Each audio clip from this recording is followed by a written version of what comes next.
আসসালামু আলাইকুম দর্শক, কেমন আছেন? আলহামদুলিল্লাহ আমি ভালো আছি আপনাদের দোয়ায়। আপনাদের মাঝে নিয়ে আসলাম আমার পাকিস্তানি এক ভাই কিভাবে খেজুর গাছের গোড়ায় হাঁস দিচ্ছে দেখেন। এই যে গোবরের হাঁস কিভাবে দিচ্ছে দেখেন। আলহামদুলিল্লাহ এগুলা হচ্ছে যে গোবরের হাঁস।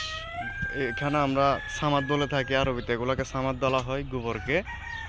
এই যে দেখেন, এগুলা এক জায়গায় 1 বছর রাখা হয় এই গোবরগুলাকে। তারপর এগুলা এক জায়গায় পানি টানি দেওয়া হয়, পানি দেওয়ার পর উপরে একটা প্লাস্টিক দেওয়া হয়।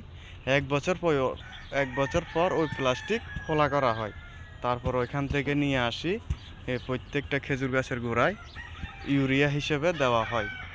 বাস, আর কিছু দেওয়া লাগে না। আলহামদুলিল্লাহ বাস এগুলা দিয়েই ফলন আসে, ভালো ফলন, যেমন কি খেজুর আসে। আলহামদুলিল্লাহ ভালো খেজুর আসে। তো আল্লাহ রাব্বুল আলামিনের নিয়ামত, খাজুর আসে আলহামদুলিল্লাহ। তো আপনারা যারা বাংলাদেশে এই যে খেজুর গাছ রোপণ করবেন, তো চতুর্পাশে এভাবে গোবর দেবেন। ইউরিয়ার চেয়ে কাজ বেশি করবে। ইউরিয়ার চেয়ে এই গোবরগুলা কাজ বেশি করবে। তবে এক জায়গায় রাখতে হবে, 1 বছর রাখতে হবে, তারপর এগুলা ব্যবহার করতে হবে। এই যে দেখেন, তো আলহামদুলিল্লাহ ভালো।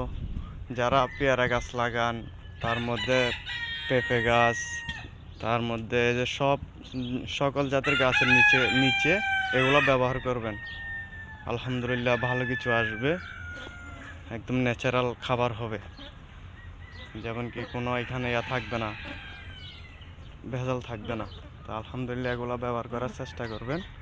এই গোবরের হাঁসগুলা লাগাবেন। সবাই ভালো থাকবেন, সুস্থ থাকবেন। আসসালামু আলাইকুম।